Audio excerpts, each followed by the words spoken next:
రాజకీయం ఎట్లుంటదంటే మీకు నచ్చినోళ్ళకు ఓటేస్తారు కథం, కానీ గెలిచినోళ్ళు మీ ఓటుని ఎటు తీసుకుపోయేది తెలియదు, ఏ పార్టీలో కలిపేది తెలియదు. మీకు నచ్చని మీరు మెచ్చని పార్టీలకు గిన పోవచ్చునబ్బా. ఏలికి ఇంకంటే దాని కాదు మనది, డబ్బాల పడ్డదంటే ఇక లీడర్ది.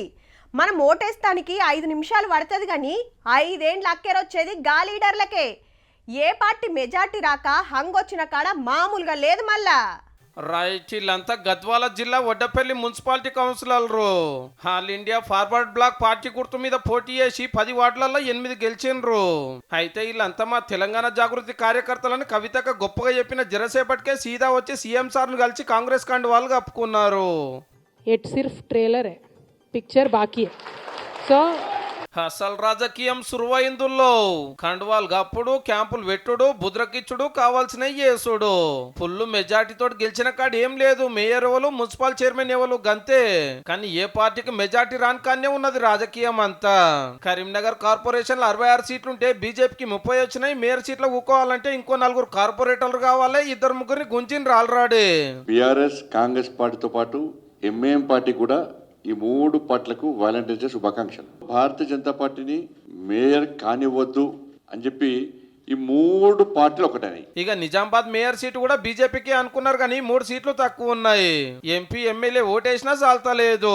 ఇకేమున్నది, మజ్లిస్ మద్దతు తోటి కాంగ్రెస్ వచ్చేటట్టు ఉంది.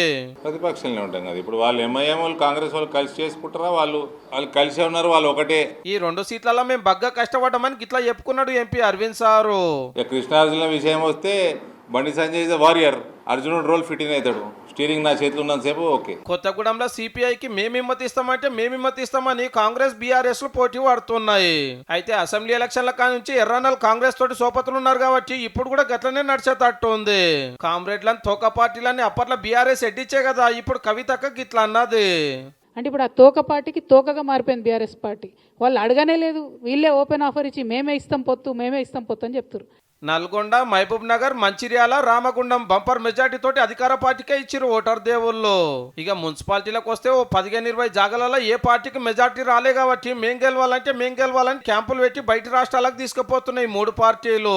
సొంతంగా గెలిచిన వాళ్ళకైతే ఫుల్ డిమాండ్, ఏది కోరితే అది ఇస్తానికి తయారుగా ఉన్నారు.